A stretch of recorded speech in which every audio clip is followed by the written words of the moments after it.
All right. I'm going to start. Before we start, I want to just say, a lot of times in our own lives, you're going to ask yourself why. It's not working, doesn't look like there's appreciation, and you have to remember the ultimate reason is you have to do the right thing. Everything else is secondary. We have to steadfast and continue doing what we were supposed to do. Everything else after that will happen. It's going to be all extra. But it starts from doing what you have to do and not to quit. If I was that way, first day at the job teaching, say, you know what? These kids don't look like they have a future anyway. It's over. Let's go. Who's listening anyway, right? No. You just do what you have to do and it'll happen. And we learned this from many places. Primarily, we see Rabbi Akiva and that rock where the water kept going, and it made a hole there. And you see that little by little, eventually it'll seep in and it'll turn into something amazing. And that's how we will continue our lives. That's how I keep it going. So I want to give a bracha to everyone involved for helping the shir happen. Hashem should give you koach to continue doing the right thing, and with that, we'll see amazing things. And then we'll begin. Okay. So when I was preparing, I was very much wondering which parsha to do, because we have something amazing information in Parshat Chukas at the end of Chukas, which I think is super important about the gift of Torah, the learning of Torah, and all of it, and the secret of the learning of Torah, what it really does.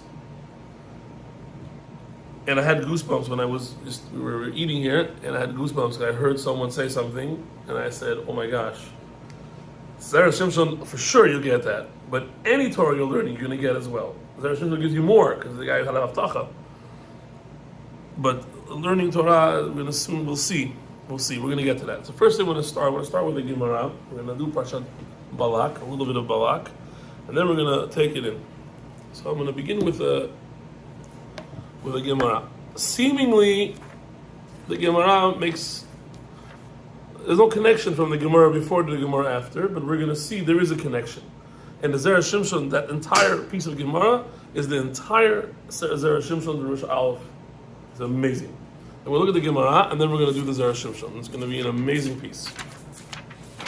So, the Gemara begins, is a Gemara in Berachot. The Gemara in Berachot, and it's on Daf Zayin Amud Aleph. The Gemara says,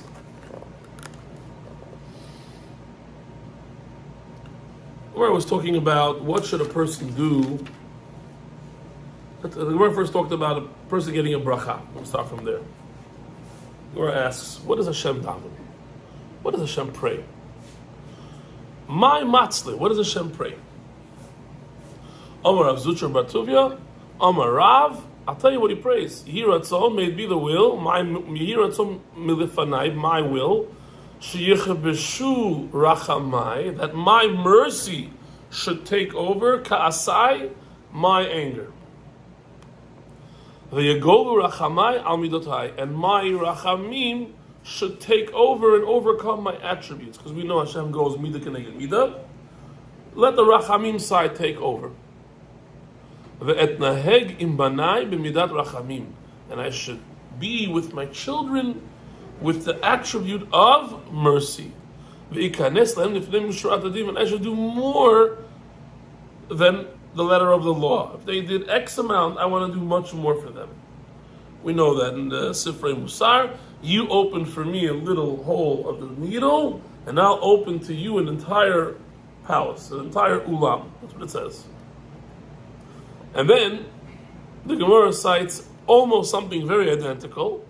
Amar Rav Yishmael ben Elisha, Pam echad nechnasti. At one time, as a Kohen Gadol, I went in to do the Ketoret inside the Holy of Holies, and Re'iti I saw, and the Gemara brings a Malach's name, Akartiel, we're not sure, because he also then writes Yud Kei, Hashem's name, Tzavakot. So there's a machlok in the Mefarshim if we're talking about Hashem or are we talking about the Malach? But most Mefarshim here will say it's Hashem. Okay, what about it?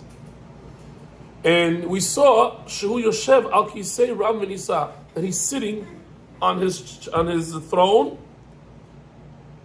and he says, "Amar li Yishmael Banim, Yishmael my son, Barecheni, bless me." Hashem saying to Yishmael, his son Yishmael the Kohen Gadol, bless me. I said to him, may your mercy take over your anger. Same words. And that your mercy should take over your midah of doing midah keneged midah. So you should be with your children, and do more than what they did. They do a little bit, do extra for them. And what does he say here? And he answered me back. Hashem answered back to Kohen Gadol like this, by shaking his head as approval. What do we see here? We see here that a person can give a beracha. Not only can a person give a beracha even to something like Hashem. And you don't take the beracha like it's nothing. You accept it. How does a person give a beracha? How do you do it? Because why we bring this up? Because we have a story in our Parshiot where Balak calls Bilam and tells him, dude, I have these neighbors and they're a problem. They're going to eat us up like you're going to do the mowing of the lawn. They would mow the lawn, the machine eats it all up and licks it all away. That's what they're going to do to us. Do us a favor, come. And what did he answer? He said, when he summoned, because I know, he said, Balak said, Asher mivarechecha mivorach, those that you bless will be blessed, and those that you curse will be cursed. You want to curse the guy, why are you telling him those that you'll bless? And is it even possible for him to bless? Because we have a Zohar, and this is brought down in the beginning of Parshat Bamidbar. So those who have this Sefer HaZohar, says here, in Perush HaSulam, with the Sulams. Sulam means ladder, but it's a name of a commentary. What does it do? It translates from the Aramaic into the Hebrew most of the words. Now, the original Zohar went like Gemara with page numbers, but because they have now the translation here, it became like an art scroll. So all the page numbers are actually at the bottom in parentheses. So you will learn a sefer, and it'll say Bamidbar Kuf Yud Zayin 117 Amud Bet, second side. You're not going to find it here. This is page dollar. But if you look at the bottom, it's going to say Kuf Yud Zayin Amud Bet. So you're able to find it. You have to look at the bottom for the page numbers. Now here, Ot Yud Aleph, in the introduction to Bamidbar, he writes, the Zohar writes, Bore, Tachazi, come and take a look. When one person says praises of his friend, about his children or about his money, you have to bless him. And you have to thank him for those blessings. Where do you know it's from? In Moshe. Because over there it says, Hashem said, first Moshe said, and after that it says Hashem first says, Hashem's going to place you like the stars. And then Moshe answers a thank you to him by blessing. Two berachot happened there. One was Hashem said, and then after that, he went ahead and said it. And then comes Ot Yud Bet. Who is a person that could give a beracha? Why? How do you give a beracha? Tzarich levarecho be'en tova. You have to give, who gives a beracha? Someone who has a good eye. We'll see what that means in a second. Velo be'en ra'ah, and not with an evil eye. Who had an evil eye in our parasha this week? Bilam. And you have to thank him for those blessings. Where do you know it's from? In Moshe. Because over there it says, Hashem first says, and after that it says, Hashem will care with him. Hashem have to have love in your heart at the time that you're blessing. Just like if you bless your friend, Hashem wants you to bless him with a good heart and good eye. Whoever blesses Hashem should surely have a good eye and a good feel and a good heart. That means praying to Hashem, you have to come and tell him how much you love him. This is the meaning of Ahavta et Hashem Elokecha b'chol levavecha b'chol nafshecha b'chol me'odecha. How can you bless when you're going to be happy with what you have, with your soul, with your money, and all your might? By being happy with what you have. As we'll see at the end, we're going to talk about Torah, and we're going to bring back those words of be happy with what you have. We're going to see inside here. Now comes the question. If the beracha has to be with a good eye, so what on earth is Balak saying? I know you, Bilam. I'm inviting you to come curse them because I know you could bless. And whatever you bless will be blessed. What do you mean? We just said you can't bless because you have to have a good eye. And who is Bilam? Someone with a bad eye. We have the Pirkei Avot. Pirkei Avot in Perek Hey. Perek Hey, Mishnah, depending on which print, it's either Chav Bet or Chav. And it says over there, I'm sorry, Yud Tet. Kol mish yesh biyado shel ashat devrim halalu. If you have three things, mitalmidav shel Avraham Avinu, then you're from the student of Abraham. Ushlosha devarim acherim, and three other things, mitalmidav shel Bil'am harasha, then you're the student of Bil'am harasha. What are they? Ayin tova, a good eye. V'ruach nemucha, and a good spirit that's humble. V'nefesh shefala, that you're with the people and you don't try to be all that, which means haughty. Ba'gava mitalmidav shel Avraham Avinu. You're from Talmidim of Avraham Avinu. How does Rashi explain Ayin tova? She'ein lo kin'a al chaviro. You're not jealous of your friend. The chaviv alav, and you like him. The kevod chaviro, the honor of your friend, ki kevodo, like yourself. So if you like your friend, like yourself, you have an ayin tov, you're from Avraham Avinu, from his students, and as we learned in the Zohar, that's the way you could bless. So first of all, lesson one, if you want to bless your kids, it's got to be from love, and it's got to be with an ayin tov. You have to be very happy with them, you have to be you love their respect, you love all that, and that's how you bless. That's how when you get older, you're going to bless your grandkids and people around you, and they come for the bracha because you have what's called an ayin tov. What is an ayin ra?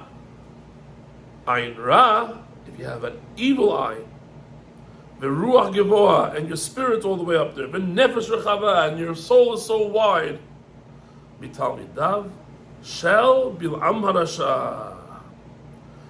You're like the student of the of Bil'am harasha. And what is ayin ra? That it says there, he took his eyes and he looked on the Jewish people and he was jealous. He was jealous. I remember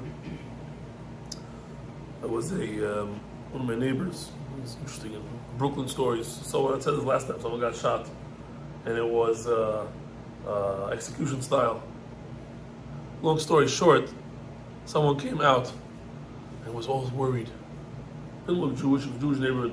So what are you worried about? What do you care? He goes, no, I moved here because I heard it was safe.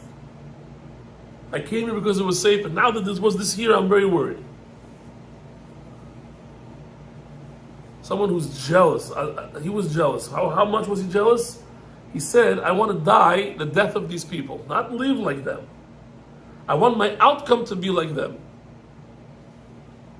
Bilam, at the end of the Parshiot, when they're killing him. He said, Tamot nafshi mot yesharim. My soul should die the dying of the tzaddikim. That means he wants all the good that you get at the end without living it and without working to get it. So that's called ayin ra. So now comes the Zera Shimshon and asks, if he has ayin ra'ah, if he has an evil eye, then what kind of blessings could he do? What is Balak even saying? And why, when he's inviting him, he's telling him, I know that whatever you bless will be blessed, and whatever you'll curse will be cursed. So what really is happening here? So, in the Gemara first says you should learn never to take a bracha from anyone as if it's nothing, like Hashem and Rabbi Yishmael. And then the Gemara talks about, right after that, a couple of lines down, and you should just know, you should be careful, because HaKadosh Baruch Hu sometimes will get upset, and if you want to, let's say, go and you don't want to do something, and Hashem say amen, or say something that says amen when he's upset, because it could happen, right? In other words, there is a moment where, so I have to explain this. You can't say Hashem gets angry. Hashem's not a human. Hashem's not, doesn't have an arm and a leg and left and right, up and down. None of that exists by him. What he is saying here is, Kadosh Baruch Hu works with midah keneged midah, like we said in the first Gemara. Midah keneged midah. So if the person comes to Hashem with certain midot, he's keep on sinning, then Hashem's going to come back to him with the same midah. That was the tefillah over there. Please do with your nation with mercy. Now, who cares? Because there is a moment, besides for Hashem will do midah keneged midah, there is a moment in the day where Hashem has this rage of anger, so to speak, and if anyone knows that moment, and they're able to be mechavin to that moment, it'll happen. So Balak, knowing this, tells Bilam, I need you to come. But as we're going to see, the Zera Shimshon explains, and we'll see this through the Gemara, Balak was smarter than Bilam, and Balak knew that Hashem will not get angry in these days that he called him. Specifically, that it should not be this disaster. So what does Balak do? Balak tells Bilam, I know that you also bless. What bless? You have Ayin Ra. It never works. So the Zera Shimshon says there is one way, there's a few ways that it can work. Just like there's a time of curse, what about all the other times? The Gemara is going to say that Hashem, the moment is either a 16th of a second or a fourth of a second, depending how you calculate. 1 out of 58,888 shenuyot, the Gemara calculated. That's a really quick second. And the Gemara is going to say there is a time, there is a siman, the rooster that gets on one foot, and he has a crown with the red, and it stays red. But one time it's going to become pale. That's the moment that Hashem gets upset. It's 1/16th of a second. You know how fast that is? Okay, in Disney they did this experiment. They had in a film has frames per second. Not talking about today's stuff. In the olden days, frames per second, 23 frames per second. They used to take a book and you could draw pictures, you could flip it like this, and you can see the characters moving. Because it's a frame per second. Every 23 seconds, they put in a picture of a Coke. Now, your eye saw it, but you didn't see it. Subliminally, you saw it. And this experiment was, what will happen to the people watching? And everyone ran to the concession stand just to get the Coke. They tried this experiment multiple times. They went with popcorn, they went with a certain type, and they kept every frame in every second, one frame out of the 23 frames per second. Film is 23 or 24, and you would see that. 23 per second. This is a 16th of a second. Some say it's 158,888 of a second. You know how fast that is? One person in this world was able to see it, recognize it. Bilam. So he knew when to curse. But Balak knew that there were other times out there. There's a time called Et Ratzon. She Shad Zu, we say Beroshana, remember Yoni, we say Beroshana. She Shad Zo Shad Et Ratzon, Rahamim, and this. What's Et Ratzon? You'll hear Rabbi Chaim Kanievski makes a Kiddushin, and he says, guy, this is the Et Ratzon. Everyone now pray. What is Et Ratzon? Bilam knew also when is the Et Ratzon, time of want. And you could ask for something, and you'll get it. There's also something called Sha'at Et Pur'aniyot, time of punishment.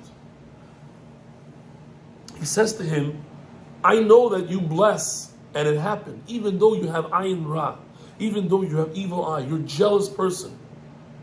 But I know when you bless, it happened. Because you know the timing of Et Ratzon. And even if you had a bad eye, and even if you're a terrible person, if you did it in Et Ratzon, it'll work. Which is why in the Pasuk later on, it says, just let's go to a side of the mountain. We're not going to see the whole nation, but we'll see part of the nation. Why part of the nation? What's Balak doing? If you got this guy to destroy and annihilate the entire nation, just do it. And by the way, nobody asked me this, but I'll ask. If it's such a quick statement, such a quick curse, you have to program yourself to be 1/58,888 of a second, or a 16th or a quarter, depending how you learn it. How many words could you say in that 16th of a second? That's Tosfot's question. Tosfot asks in Berachot, the same question. If I was upset, lo nishtayer. The Tomar Tosfot asks, Maya yachol lomar b'sha'at rega. What could he say in that split second? Yesh lomar. Tosfot answers, Kalim, destroy them. Annihilate in English. One word. That's it. Just say one word. Kalim. He would have said that one word and annihilate the entire nation. But what does Balak do? Balak keeps telling him, don't look at the whole nation. Look at this one little bit. Look at the whole thing. Why just a little bit every time? Because he knew that Hashem's not getting upset now. He knew that Bilam cannot destroy them with just one word. And he's saying, I want you to do it in the time, say something in the time of Et Ratzon. And if we could somehow tip the scale in the favor of negative, it'll be Et Ratzon to punish. It'll be the will, the time of punishment. And this is what really happened, right? At the end of the day, 24,000 were killed out because the people from Midian came, the women came there, and they caused an avirot. And he did it. He was able to do it. But what did he do the whole time? He did partial. Nakenu, let us strike. Why not smite everyone out?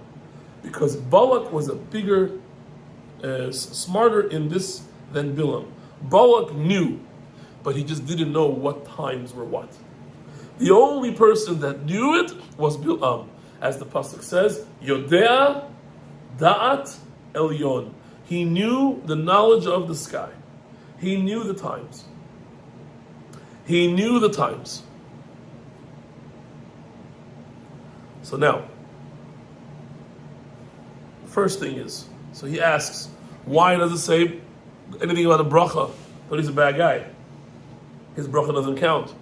Yeah, his bracha could count if he did it in the right times, and I know that. So tell him, invite Bilam, even though I know we're not going to have a chance to curse them out, but I know that he knows when's the time to bless, when's the other, Et Ratzon, Et Parshiot, he knows. Tell him to come. That's one. And now that answers why it says, Nakenu, let us just give a little bit, and not the whole thing. Because he knew it's not possible. Hashem is not allowing that the nation should get cursed. On those days, and that's what the Gemara says here. The Gemara says, you should know that I didn't allow. We're going to do the Gemara now. So, it says here, and is there possible that Hashem gets angry? Yes. The Tanya. The El Zoem B'chol Yom. Hashem gets angry every day. The Kama Za'amo. How long is his anger? Rega, a moment. Kama Rega. What is a moment? One. Echad B'chameshet Ribui of 500,000. Ushmonat Alavim. So 580. And Ushmonah Me'od Ushmonim Ushmoneh. So 5, 8, 888. V'zohi Rega. And that's considered a moment. The end called Beria Yechol Chaver Ota Sha'a Chutz Bilam Rasha. Only Bilam Rasha could figure out that time. There was a rabbi in the time of the Gemara who was very upset with his neighbor, and he said, "You know what? I'm going to buy this. I'm going to buy a rooster. I'm going to stand it in front of me, and I'm going to stare at it." And by the way, this happens in the first 3 hours of the morning. This is why tefillah is extended from when the sun comes up for the first 3 hours. You look at the Zman of Kriyat Shema and the Zman of Tefillah, you'll see that it goes according to minutes, but we calculate how many minutes are in a day, divide that by 12, and now we know how many minutes is an hour. In the summertime, there's a lot of daylight, so maximum we would, in the Jewish calendar, would be 75 minutes to an hour. So therefore, 10 something, so Zman, for everything. And if you go in the winter time where it's about 45 minutes per hour, so it's Zmaniyot, calculate the daylight, small, divided by 12, it comes out to short hours, about 45 minutes. So therefore, the Zman of Tefillah ends much earlier. The only reason in our times is different because we push the hour forward, back, so the numbers are way off. But the truth is, it's that's the way it works. So the first 3 hours, this rabbi stood up all morning, staring at his rooster. I'm going to find the time and I'm going to annihilate my neighbor. And he fell asleep. Nobody could do it. The Gemara says, nobody could do it.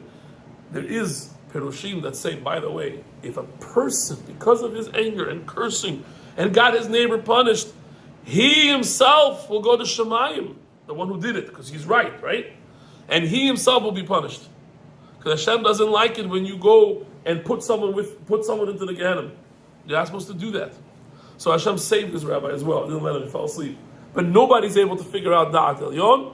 And over here the Gemara says, like in the days of Bilam, if I got angry, not even one shoelace would have remained from the Jewish nation if I would have been upset on those days, because Bilam was waiting. And I didn't allow it. But what did Balak know?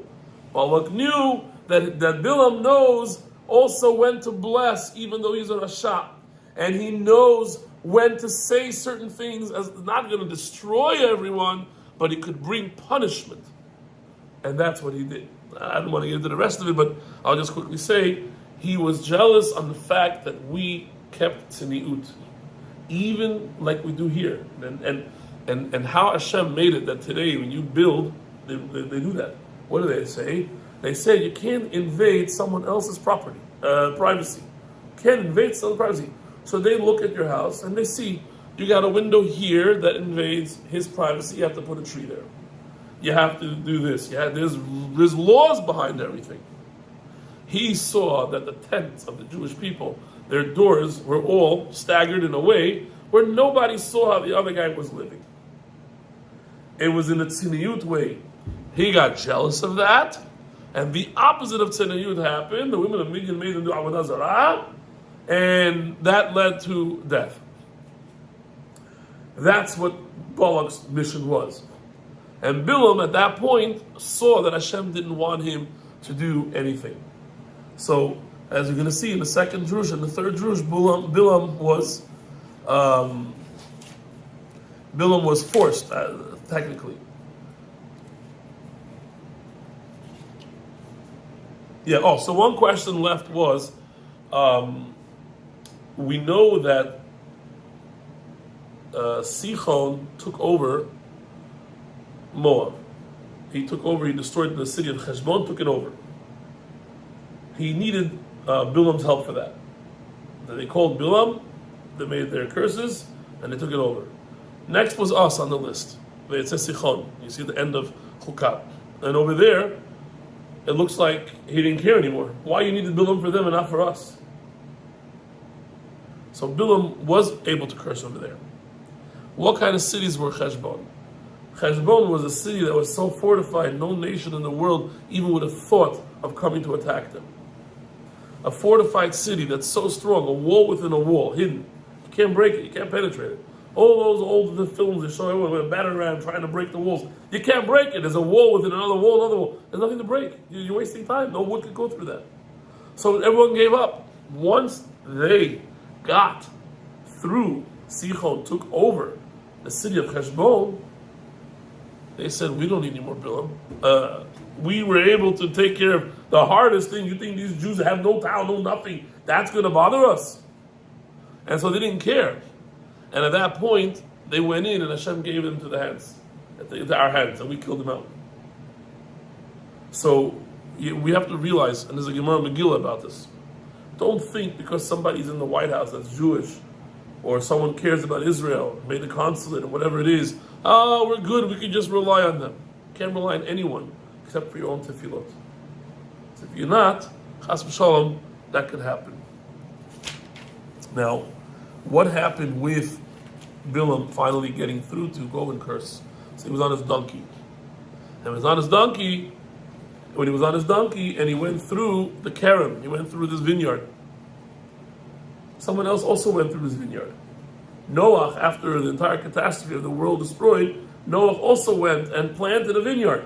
And when he planted a vineyard, the Zohar writes, a shed, a demon, a female demon, Shedah, went over to him and said, by the way, you're very close to my territory.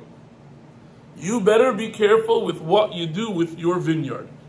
If you overindulge or use it for the wrong things, you're entering my territory.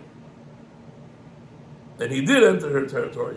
And all that happened. Cham got cursed, he was castrated, and everything happened. Now comes again the same exact thing. Hashem creates the scenario where Bilam is going through the vineyard. The vineyard means there's a gader mizeh, that's why the Torah writes, there's a side over here and a side over there. What do you mean? Of course it's two sides. It's either this side or that side. Why the pastor's got to say both? And the answer is because the Torah is telling us there is the side of the Satan and there's the side of doing what Hashem wants. If you're going to do what Hashem wants, that's one thing. And he kept going to the side of the Satan. He kept going to the side of the Satan, and therefore Hashem stops them, and the donkey appears. And this donkey starts to talk.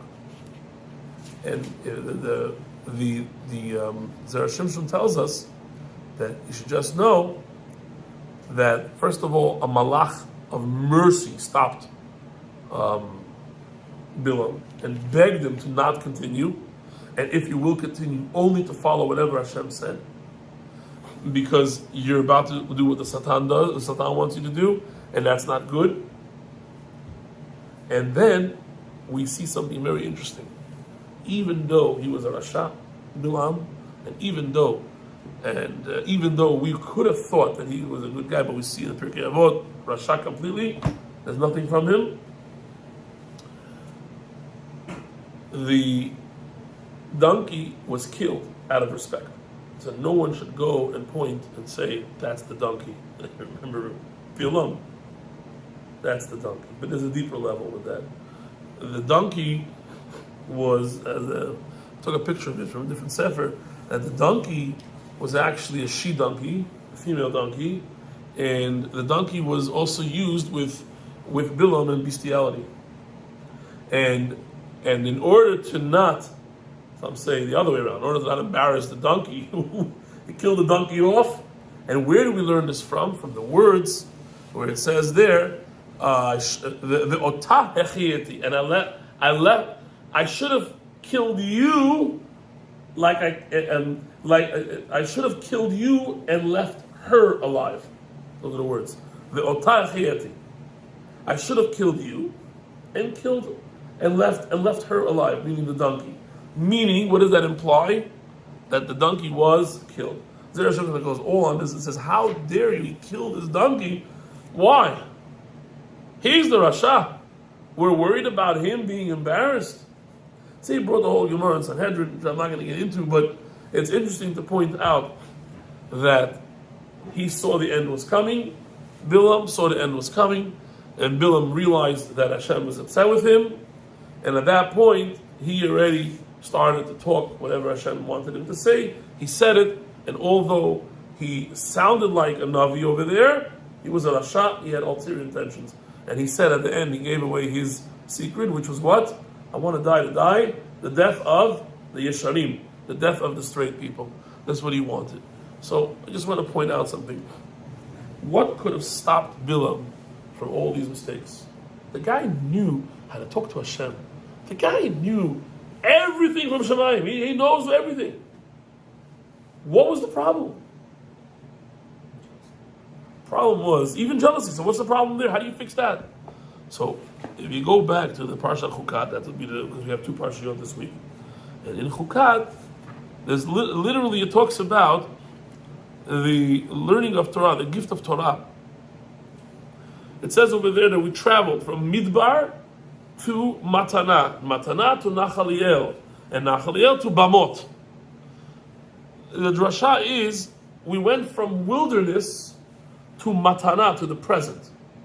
Present as in you gave me a gift. What was the wilderness? Where we received the Torah. One who makes himself available to teach Torah, even as a hefker, as a wilderness. The Gemara says hefker. Why the word hefker? Hefker means ownerless. It means to say you're not looking for. I once asked my Rosh Yeshiva. I said you only learn with the rich guy. So he got very upset at me. He took me to the side. He said I'll learn with you every day. 2 weeks he was testing me. I wanted to get out of that. But you can't just do that. Pick the guy that has the money and go with him. You can't do that. Someone who teaches Torah like the wilderness, matana, the Torah will be for him given as a gift to him. It's gifted.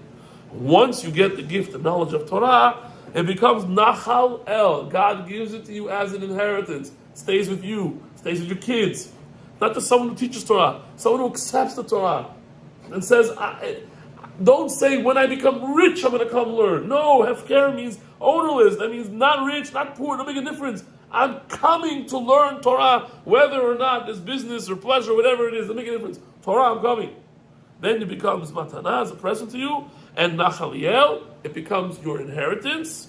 But he warns you, umin nachaliel bamot. Once you get the inheritance, your name goes up. You're going to start to look like your nose is up in the air. You have gava. So then Torah writes there that then it's going to be what? It's going to be, he's going to push you down. Mibaot Hagai, from Bamot Hagai to the valley. And if you did teshuvah, says in Yeshayahu, Kol Gei, every valley, Yinaseh will be lifted. You'll be put back. So there's something very important here. Person that learns Torah, you become acquired the Torah, and the Torah becomes to you as a present, and you end up being someone that's going to inherit it, and it'll be yours. He also writes that when a person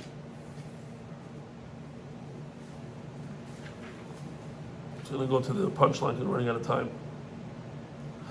Why did we give the Torah in the wilderness? Another reason. Not because just you should be like that type of lifestyle when it comes to Torah. It doesn't make a difference on rich or poor, busy or not. You have to dedicate time. But he said something else. And he said, and this is when we're going to get to the punchline right now. He said that if we would have given the Torah on someone's land, gave it to Reuven land, what's going to happen? Whenever we're going to do something, Reuven will always say, Hashem chose me, right? It's my thing. You got to choose me first. So the Gemara says, fine. But why the wilderness? Maybe choose Yerushalayim. Well, Yerushalayim is for Binyamin. No, but there is one Manda Amr in the Gemara that says Yerushalayim was international. Nobody got it. We have a problem. Because one of the reasons that we said was because not only what is the other character of wilderness? Nothing grows. In Yerushalayim, there were things that was planted and grows. There were trees and all that. We want something that's completely free. Why? Because when a person learns Torah properly, Hashem takes away from him the burdens of the world that we live in. That means you want blessing in life. You want blessing in making parnasah. You want blessing in all that. You're learning Torah. Like the Torah was given in the wilderness. And there was no distractions there. And there was no responsibilities. No obligations. So too, when you learn Torah, it should be like the wilderness. And Hashem will make that for you. Now, not when I'm going to be free, I'll come learn. No. The dedicate that time. You dedicate that time, and you put that time into play. Kadosh Baruch Hu does what? He'll start to help you out. What I heard today when they were talking was amazing, because it's literally what we're talking about today. The person put his time and effort in learning, all the blessings open. Especially when we're learning Zera Shimshon. Now, one more thing I want to talk about in learning is that when a person learns Torah, we have a problem. How does Torah work? Torah is going to work with debate and logic. That's 1,000% going to be fights. Hashem says, Hashem oz la'amo yiten, Hashem yevarech et amo b'shalom. When a person learns Torah, oz is Torah, Hashem is going to give you peace. There are other psukim going to talk about Hashem going to give you abundance, going to give you a lot of everything. Someone asked me, we were learning, and someone asked me, so Rabbi, I don't understand. There are a lot of people that learn, they're in Kollel, and they got nothing, pennies. So there's a Mishnah in Pirkei Avot that talks about Ezehu Ashir, who is someone who's an Ashir, who is someone that's rich. Hasameach bechelko. He's happy in the lot that Hashem gave him. The person that lives a life of jealousy is going to end up with the ending of Balak. He's jealous. It's going to kill him. A person who's happy with what he has, he's happy. He is able to receive blessings. Only through shalom, through peace and happiness, one person will be able to receive all the blessings. So, if I want to tie the whole thing together, a person that's happy, a person that's able to receive the blessings, is the complete opposite of someone who's jealous and he has the ayin ra. And that person can't give any blessings and nothing good comes out of him.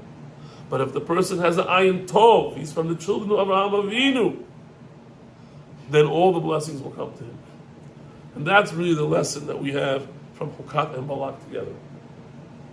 That we now know what was the prevention that could have prevented Bilam. He learned Torah.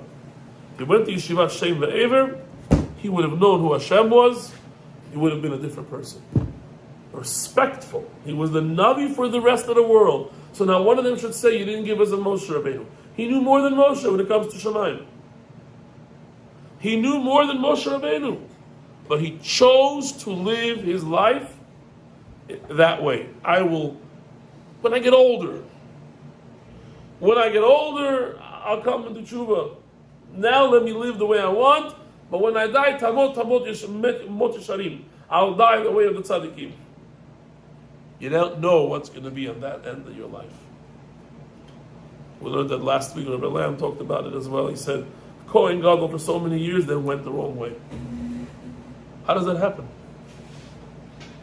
You don't know what will be the end. Never say when I get to that time or when I free up. Doesn't work.